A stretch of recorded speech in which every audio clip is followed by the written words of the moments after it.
Midnight Man. Sir Mac, gusto ko lang ibahagi ang karanasan ko nung dalaga pa lang ako. 17 pa lang ako nun. Tawagin niyo na lang po akong Maxie. Hanggang ngayon, hindi ko pa rin makalimutan ang lahat ng nangyari. Noong panahon na yon, nag-aaral ako sa isang kolehiyo sa bayan. Medyo malayo ang eskwelahan mula sa bahay namin. At tuwing uwian, dumadaan talaga ako sa isang masukal na bahagi ng lugar namin. Hindi kalayuan sa aming bahay.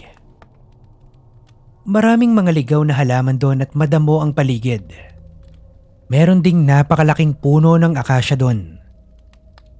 Ang pagkakaalam ko, lupa pa namin yon.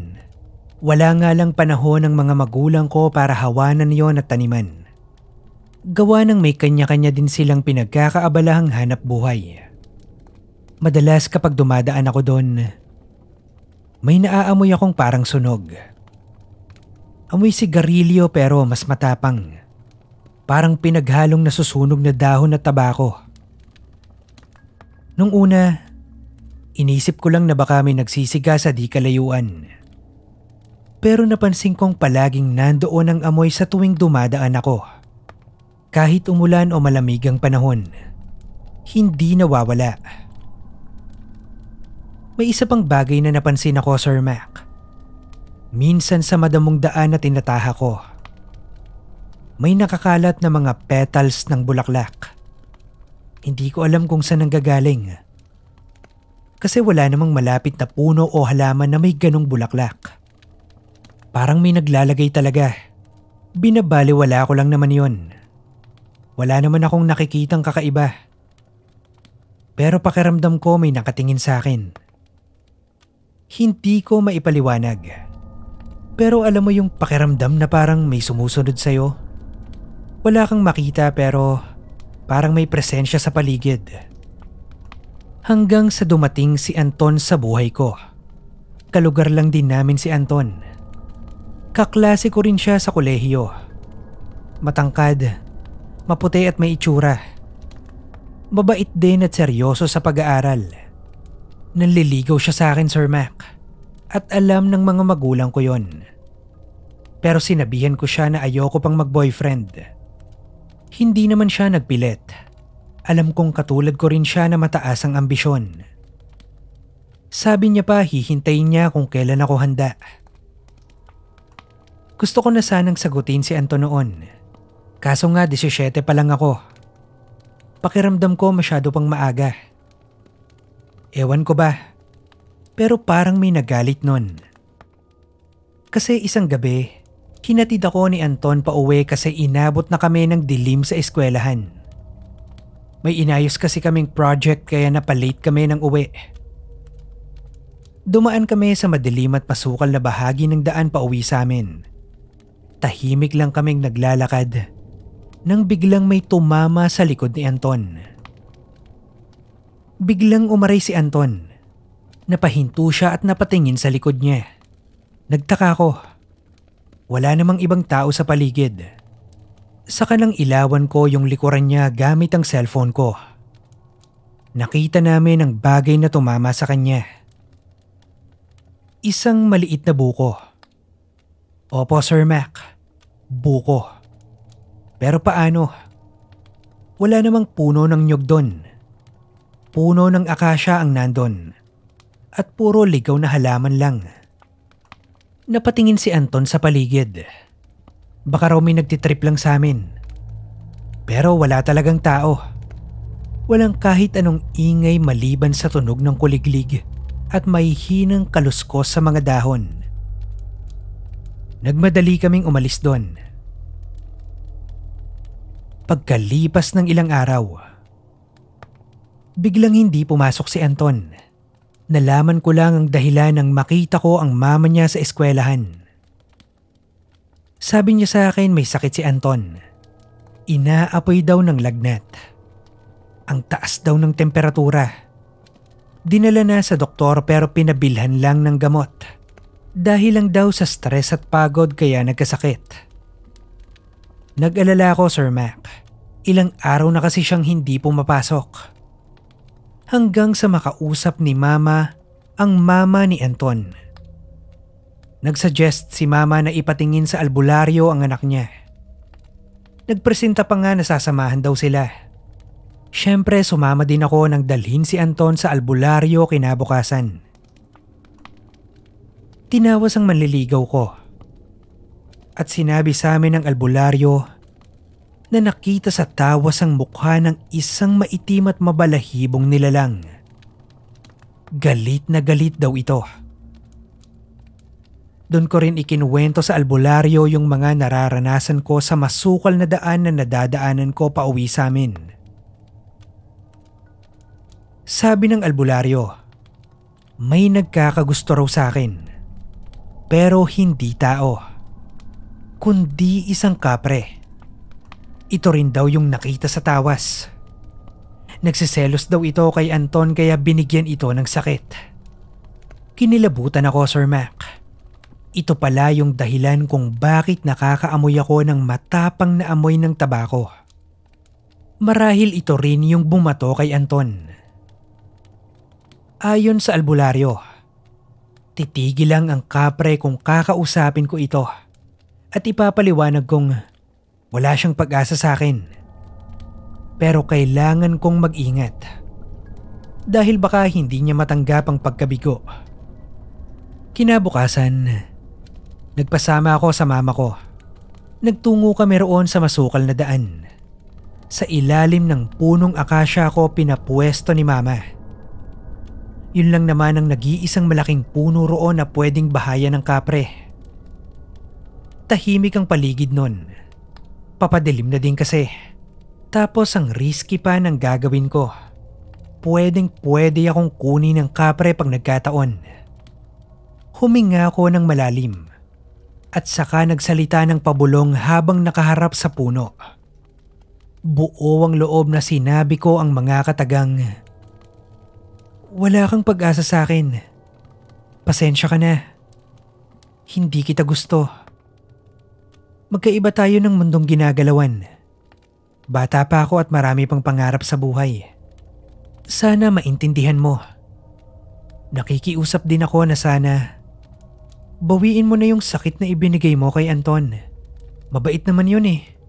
At nakakasiguro akong hindi niya ako sasaktan. Walang sumagot, Sir Mac. Wala rin namang kumilos. Pero alam kong nandoon siya at narinig ang mga sinabi ko. Nung paalis na kami ng mama ko, biglang lumakas ang hangin. Kakaiba ang dalang ginaw nun sa katawan ko. Kahit si Mama napayakap sa sarili niya. At bago pa kami makalayo, naamoy ko ang sunog na dahon at tabako. Hindi nga ako nagkamali. Nandun siya at nakikinig. Magmula noon, hindi ko na ulit na amoy yon. Wala na ring mga bulaklak sa masukal na daan na yon. Si Anton, Sir Mac, gumaling siya matapos kong pakiusapan at baste din ng kapreng nagkakagusto sa akin. Hindi na rin siya muling nagkasakit ng walang dahilan. Pagkalipas ng maraming taon, napangasawa ko si Anton. Bumuo kami ng maliit at masayang pamilya. Doon din nga pala kami nagpatayo ng bahay malapit sa puno ng akasya. Awa ng Diyos, hindi na ulit kami ginambala ng kapreng naninirahan sa punong yon.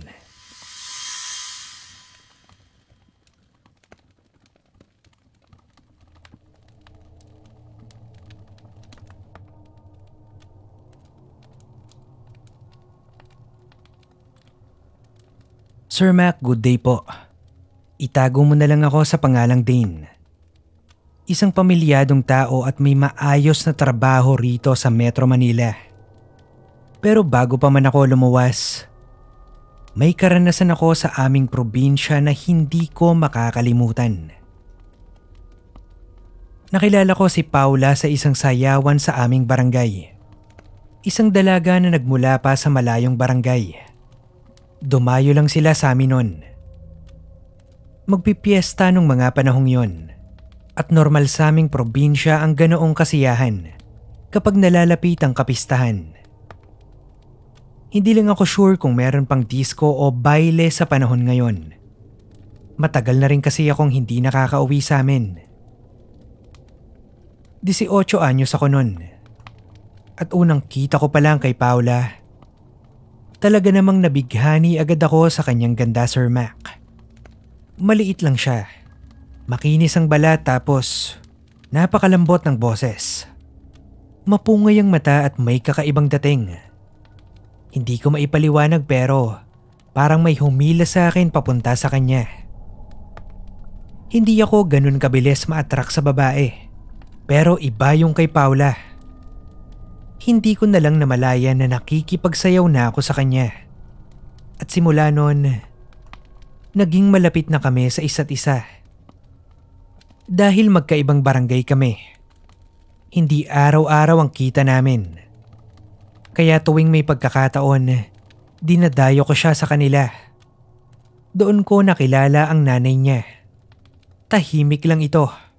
Pero may something sa kanya na parang hindi ako komportable. Hindi ko alam kung mataray lang ba yung mukha niya. Pero basta iba kung makatingin. At dahil nga tahimik, hindi ko makilatis ang ugali. Pag tinatry ko naman gumawa ng pag-uusapan, isang tanong isang sagot lang siya, Sir Mac. Pero dahil baliw ako kay Paula noon, hinayaan ko lang. Nung una po masaya ang lahat. Sweet si Paula. Malambing. Akala ko nga noon ang swerte ko na. Napapansin ko nga rin na may mga kalalakihan sa kanila na iba makatitig sa akin. Ang iniisip ko noon baka naiinggit lang. Ang ganda kasi talaga ni Paula. Tapos nagkagusto sa isang tulad ko na simple lang. Pero habang tumatagal, hindi na nakakatawa yung mga nangyayari, Sir Mac. Sobrang selosa niya. Yung tipong kahit simpleng kwentuhan lang sa ibang babae, parang kasalanan ko na. Sinusundan-sundan niya ako. Nagugulat na lang ako biglang susulpot pag may kasiyahan kami ng mga tropa. Tipong wala na akong kalayaan. Dumating din yung time na pinapili niya ako kung siya ba o mga tropa ko. Napilitan na lang akong sabihin na siya yung pinipili ko. Para wala nang mahabang diskusyon. Nakakarindi kasi yung bibig niya kapag tumalak. Kung minsan nga kahit wala siya, pakiramdam ko parang may mata siyang nakabantay sa akin. Kahit sa panaginip ko nakikita ko siya. Nakatitig lang sa akin. Parang pinagmamasda ng bawat galaw ko. Nakakatawa pero totoo po. Dumating sa punto na hindi ko na kinaya. Pakiramdam ko isa akong ibon sa hawla na gustong lumipad pero hindi ko magawa. Parang kinulong niya ako sa relasyon namin. Grabe, Sir Mac. Hindi pa nga kami mag-asawa gano'n na siya. Kaya nagdesisyon ako. Nakipaghiwalay ako kay Paula. Hindi madali pero nilakasan ko yung loob ko. Siyempre hindi niya matanggap. Naghuramentado siya nang sabihin kong ayoko na. Pilit ko siyang pinakalma noon kasi nasa park kami. Buti tumigil din. Pero bago siya magpaalam, tinitigan niya ako ng masama. Kala mo nasisiraan ng bait tapos sabi niya sa akin, sana raw hindi ako magsisi sa ginawa ko sa kanya. Gusto kong sabihin na hindi talaga. Pero hindi na lang ako nagsalita ng kung ano paman. Ang sabi ko lang, mag-iingat siya palagi at salamat sa lahat. Para akong nabunutan ng tinik ng bangus sa lalamunan habang pinagmamasdan siyang naglalakad palayo. Kaya lang ilang araw matapos ang hiwalayan namin, nagsimula naman ang bangungot ko. Una, may mga lumabas na butlig-butlig sa likod ko. Akala ko bungang araw lang, kaya hinayaan ko. Pero hindi siya nawala. Mas lalo pang dumami. Hanggang sa kumate ng sobra nagsugat at nagnana. Sabi ng iba ugahip lang daw. Nagtry ako ng halamang gamot pero wa-effect din. Tapos ang baho pa. As in sobrang baho. Kahit anong linis ko at kahit anong pahid ko ng gamot. Parang walang epekto. Parang mas lalo pang lumala. Nagpunta ako sa doktor pero ganun din ang sabi. Pahiran ko lang daw ng ointment at uminom ako ng antibiotic. Pero kahit anong gawin ko walang pagbabago.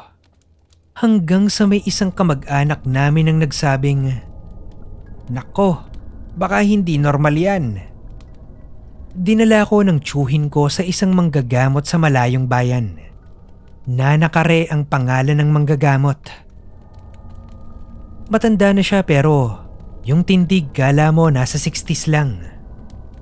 Tiningnan niya lang ako. Tapos humawak ng isang baso ng tubig na may langis.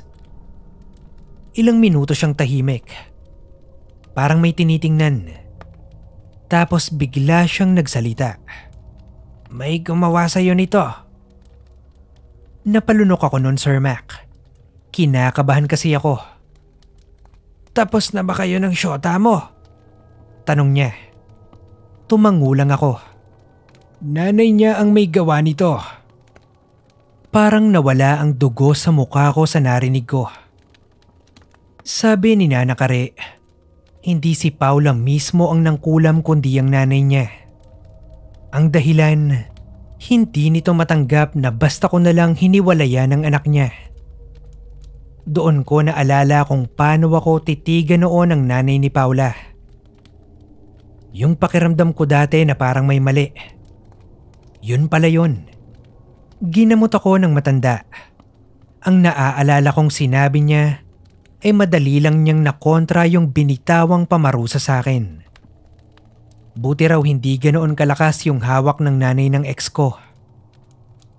Nagbanta rin umano siya sa nanay na kapag hindi pa ako tinigilan ay ibabalik sa kanya yung ginawa sa akin ng ilang ulit. Hindi ko alam kung ano pang mga ginawa niya. Pero matapos ang ilang oras na gamutan, parang himala na gumaan ang pakiramdam ko. Gabi na nga kami nakauwi nun. Kada araw, unti-unting natuyo ang sugat ko. Nawala yung mabahong amoy. Nawala yung pangangate. Hanggang sa kusang nabakbak yung tuyong balat. Wala na akong narinig kay Paula mula nun. Tumahimik ang buhay ko.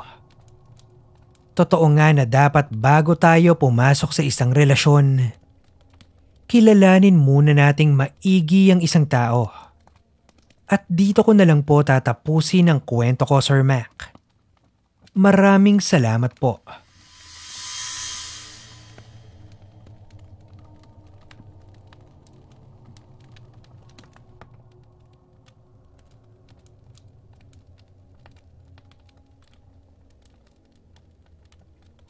Pagbati po, Sir Mac. Naway nasa maayos po ang lahat. Dino po ang pangalan ko. Gusto ko lang ibahagi ang kwento ko. Nangungupahan lang ako sa isang bagong apartment building noon. 3 linggo pa lang ako doon. Wala pa atang 2 taon yung building kaya hindi pa lahat ng unit ay may nakatira. Nasa 3rd floor ako. At may maliit na balcony sa unit ko. Doon ako madalas magkape tuwing umaga bago pumasok sa trabaho. Doon din ako tumatambay tuwing gabi. Kumakain ng merienda o simpleng nagpapahinga lang. Nilagyan ko nga ng maliit na mesa at bangko para mas komportable. Katapat ng apartment namin ay isang lumang apartment building.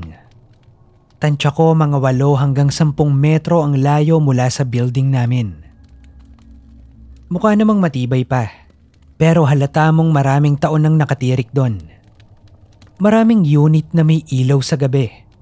Senyales na may nakatira pa rin. Pero marami rin yung walang ilaw. Mukhang bakante na o wala nang nakatira. Minsan tinatanaw ko yung building na yon. Nababother kasi ako sa dami ng lumot nito. Halatang hindi na maintain ng maayos. Isang gabi, napansin ko yung isang babae sa unit na katapat ng balcony ko. Dun sa kabilang building. Maliwanag yung ilaw sa unit niya. Kaya kitang-kita ko siya. Nakaupo lang siya malapit sa bintana. Nakatingin sa labas. Tamang tingin lang din ako nun. May nakatira pala sa unit na yon. Sa mga sumunod na araw, Sir Mac, palagi ko na siyang nakikita ron. Palagi siyang nakaharap sa bintana. Minsan may ginagawa siya. Nagsusuklay, nag-aayos ng buhok. Minsan parang may kinakalikot sa mesa niya. Isang beses nagkasalubong yung tingin namin. Kinawayan niya ako. Sa isip-isip ko friendly siguro. Wala namang kaso sa akin kaya kinawayan ko rin. Magmula noon madalas ko na siyang nakikita doon tuwing umaga at gabi. Sakto sa oras na nagkakape o nagpapahinga ako. Tinatanong ko nga yung sarili ko kung may trabaho ba siya. Kasi lagi lang itong nasa bahay. Tapos Sir Mac, dumating ang isang gabi na napansin kong hindi na siya kumaway sa akin ng unahan ko ng pagkaway. Nakita ko siya sa bintana niya. Pero iba na ang kilos niya. Nakatitig lang siya sa akin. Hindi gumagalaw. Walang emosyon ang muka. Medyo naasiwa ko nun. Kumaway ako ulit para i-check kung di lang niya ako napansin. Pero wala. Hindi man lang kumurapo o kumilos. Baka kako pagod lang siya o wala sa mood. Sir Mac, ganoon pa rin siya kinabukasan. At sa mga sumunod na araw pa. Nawirduhan na ako nun. Hindi naman sa natatakot ako. Pero parang iba na yung pagtitig niya sa akin. Sinusubukan kong wag na lang itong tingnan. Pero ewan ko ba, napapatingin at napapatingin pa rin ako sa bintana niya. Dahil sa sobrang pag-iisip, naging curious na rin ako. Isang araw nga nung papasok na ako sa trabaho, naisipan kong dumaan sa may katapat na building. Saktong may isang guard doon na nakatayo sa labas. Nilapitan ko ito. Sabi ko may itatanong lang ako. Boss, matagal ka na ba rito? Medyo sir, magpa 5 years na po sa December. Bakit sir? Sagot at tanong ng guard. Nakikita mo yung unit na yan sa 3rd floor? Sino po ba yung nakatira dyan boss? Nakita ko na nalukot yung noo ng guard. Tiningnan niya yung tinuturo ko. Tapos binalik ang tingin niya sa akin. Wala na pong nakatira dyan sir. Matagal nang bakante yung unit na yan. Para akong nanlamig noon, Sir Mac. Tinanong ko kung sigurado ba siya. Tumango siya at sinabing oo. Sigurado raw siya. Kasi yung huling umupa raw sa unit na yon ay nagpakamatay. Halos hindi ako makapagsalita. Tinanong ko kung anong nangyari. Napabuntong hininga pa yung guard bago sumagot. Nag-overdose daw sa gamot. Sabi raw ng ibang nakatira doon, hindi raw kinaya yung panluloko ng kinakasama niya. Ang masama pa, doon pa raw dinadala nung lalaki sa unit yung kabit niya. Hanggang sa dumating yung araw na sumuko na yung babae. Tinanong pa ako ng guard kung bakit. May nakita raw ba akong babae? Hindi ako nakapagsalita. Tumango lang ako. Sabi pa niya noon pa raw nagpapakita yung babae doon. Yung mga kalapit na unit nga, nakakarinig pa ng mga katok o paghampas sa pader. Para akong nanghina sa mga narinig ko, Sir Mac. Buong maghapon akong unproductive sa trabaho.